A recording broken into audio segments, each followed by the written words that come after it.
Dear viewers, इस video में मैं आपको बताऊंगा अकाउंटिंग साइकिल और अकाउंटिंग साइकिल में जो स्टेप्स फॉलो होते हैं उनकी डिटेल हम देखेंगे। One by one in steps को हम अब देखते हैं। 9 स्टेप्स इस यूज़ होते हैं अकाउंटिंग रिकॉर्ड्स बनाते वक्त अकाउंटिंग साइकिल के अंदर। इन रिकॉर्ड्स की डिटेल अब पहले हम देखेंगे, फिर इनके ऊपर फर्दर डिटेल में बात करेंगे। सो फर्स्ट रिकॉर्ड जो है उसको कहते हैं analyse and record the business transaction. Number 2 generalized the transaction. Number 3 पे आता है ledger accounts. Number 4 trial balance. Number 5 generalized and post adjusting entries. Number 6 adjusted trial balance. Number 7 financial statements. Number 8 closing entries and number 9 post closing trial balance. So guys, ये हमारे 9 steps हैं जो कि accounting cycle के अंदर follow होते हैं। अब हम इन स्टेप्स को वन बाय वन डिटेल में देखेंगे। सो पहला स्टेप है analyse and record the business transaction. जब कभी बिजनेस के अंदर कोई ट्रांजैक्शन होती है, कोई लेन देन का मामला होता है, वो रिकॉर्ड कर लिया जाता है। अगर तो उसकी कोई मॉनेटरी कोई कीमत हो, वैल्यू हो जो कि अकाउंटिंग रिकॉर्ड पे इफेक्ट हो, फिर तो हम उसको रिकॉर्ड करते हैं अकाउंटिंग रिकॉर्ड्स के अंदर। अगर वो इम्पैक्ट ना कर रहा हो अकाउंटिंग इक्वेशन के अंदर तो फिर उसको लेफ्ट कर देते हैं। अगर इम्पैक्ट कर रहा हो फिर हम उसको रिकॉर्ड कर लेते हैं। दोनों सूरतों में अपने पास मेंशन ज़रूर करते हैं, लेकिन अकाउंटिंग रिकॉर्ड्स के अंदर उसको तभी लिखेंगे जब वो अकाउंटिंग इक्वेशन के ऊपर इफेक्ट करेगा। Does this event impact the accounting equation? If yes, I need to record it. Otherwise वो अपने पास रिकॉर्ड ज़रूर होता है कि कोई लेन देन हुआ है, लेकिन उसकी मज़ीद डिटेल अकाउंटिंग क्वेश्चंस के अंदर नहीं डाली जाती। इसकी एग्जांपल्स कुछ हम यूँ देखेंगे। Ali sold goods for 10,000।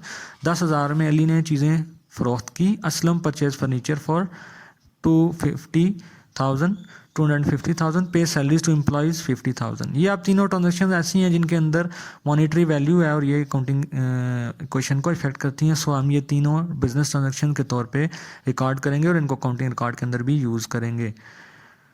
Number next second जो हमारा स्टेप है वो होता है जर्नलाइज द बिजनेस ट्रांजैक्शन। ये जो अभी हमने बिजनेस ट्रांजैक्शन रिकॉर्ड की, इनको जर्नल एंट्री की फॉर्म में लिखना, ये हमारा नेक्स्ट स्टेप होता है। डेबिट और क्रेडिट अकाउंट्स होते हैं जो कि हम एक एंट्री की सूरत में लिखते हैं और उनके रिस्पेक्टिव अमाउंट्स डालते हैं। इसी तरह एसेट्स, लायबिलिटीज़ या इनकम एंड एक्सपेंसेस होते हैं जो कि हम रिकॉर्ड करते हैं एक दूसरे के अगेंस्ट।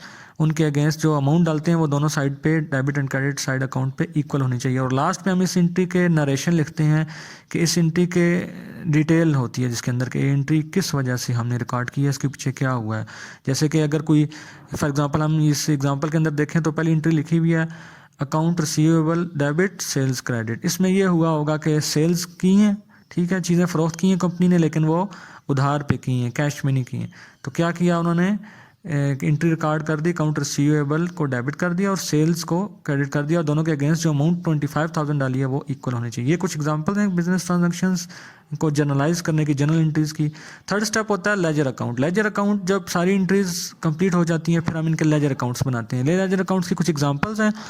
फर्दर हर एंट्री को अपने रिस्पेक्टिव लेजर अकाउंट के अंदर जाना होता है, और जो एंट्री डेबिट हो रही होती है वो अपने अकाउंट के अंदर जाके भी डेबिट होगी, और जो क्रेडिट हो रही है वो भी अपने अकाउंट के अंदर जाके, रिस्पेक्टिव अकाउंट के अंदर जाके डेबिट होती है। और किस वजह से डेबिट होती है वो अकाउंट साथ लिखा जाता है, यानी कि अमाउंट डेबिट होगी लेकिन जिसकी वजह से डेबिट हुई है वो उसके अगेंस्ट लिखा जाता है।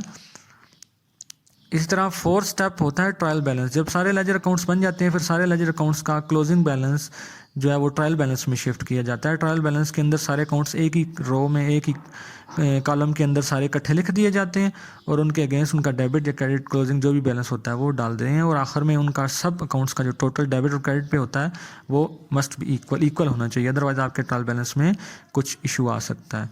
नेक्स्ट स्टेप होता है हमारा generalized and post adjusting entries. जब कभी हम अपने रिकॉर्ड करते वक्त अकाउंटिंग में कुछ मिस्टेक्स कर देते हैं तो इन मिस्टेक्स को करेक्ट करने के लिए हमें एडजस्टिंग एंट्रीज करनी होती हैं। कभी कभार अमाउंट लिखनी भूल जाते हैं, बैंक रिकन्सिलेशन में कोई प्रॉब्लम आ जाता है, या किसी किस्म की भी कोई मिस्टेक हो उसको हम जर्नलाइज एडजस्टिंग एंट्रीज के जरिए उसको हम ठीक करते हैं। एडजस्टिंग एंट्री करते हैं, एंट्री करने का तरीका वही होता है। इसके बाद फिर हम इन एडजस्टिंग एंट्रीज के बाद दोबारा एक लेजर ट्रायल बैलेंस बनाते हैं जिसको हम एडजस्टेड ट्रायल बैलेंस कहते हैं। तो ये सारी adjusted entries adjusted trial balance के अंदर शिफ्ट कर दी जाती हैं। उसके बाद फिर हमारा एक इम्पॉर्टेंट इवेंट आता है नेक्स्ट स्टेप अकाउंटिंग साइकिल का, जिसमें हम फाइनेंशियल स्टेटमेंट्स बनाते हैं। फाइनेंशियल स्टेटमेंट्स के अंदर इनकम स्टेटमेंट बनाई जाती है, जिसके अंदर हम प्रॉफिट एंड लॉस की वैल्यूएशन करते हैं। उसके बाद प्रॉफिट एंड लॉस की वैल्यूएशन के बाद हम बैलेंस शीट बनाते हैं। बैलेंस शीट के बाद रिटेन अर्निंग स्टेटमेंट बनती है और in last statement of cash flows बनाई जाती हैं। ये सारी स्टेटमेंट्स इनकम फाइनेंशियल स्टेटमेंट्स कहलाती हैं, जो कि हम इस स्टेप में बनाते हैं। नेक्स्ट वीडियोस के अंदर हम इनकी फर्दर डिटेल देखेंगे, वन बाय वन की इनकम स्टेटमेंट कैसे बनती है। पीछे जो हमने स्टेप्स देखे हैं जर्नल लेजर वगैरह, वो भी हम देखेंगे कि नेक्स्ट वीडियोस में उनकी डिटेल के वो कैसे बनाए जाते हैं अकाउंटिंग के अंदर। बैलेंस शीट इनकम स्टेटमेंट के अंदर और retain earning and statement of cash flows कैसे बनाई जाती हैं, नेक्स्ट वीडियोस के अंदर हम देखेंगे। इसके बाद हमारा नेक्स्ट स्टेप जो होता है अकाउंटिंग साइकिल का, generalized and post closing entry. जब फाइनेंशियल स्टेटमेंट बन जाती है उसके बाद एंट्रीज को क्लोज किया जाता है। सारी एंट्रीज क्लोज करने के बाद आखिर में फाइनल लास्ट 9th स्टेप में पोस्ट क्लोजिंग ट्रायल बैलेंस बनाया जाता है। पोस्ट क्लोजिंग ट्रायल बैलेंस के बाद हमारा ये साइकिल कंप्लीट हो जाता है। सो गाइस व्यूअर्स, ये हमारा अकाउंटिंग साइकिल था। इसके 9 स्टेप मैंने वन बाय वन आपको एक्सप्लेन किए हैं। आपको अगर इसमें मज़ीद डिफ़िकल्टी लगे तो प्लीज़ हमें कमेंट में ज़रूर आगाह कीजिएगा कि ये वीडियो हमारी आपको कैसे लगी। इनके मज़ीद डिटेल वन बाय वन हम नेक्स्ट वीडियोस में अपलोड करेंगे। इस वीडियो में भी मज़ीद क्लैरिफिकेशन के लिए प्लीज़ कमेंट करना मत भूलिएगा और हमारे इस चैनल को सब्सक्राइब कीजिए Bin Khalil Academy, and don't forget to watch our videos. Thank you very much.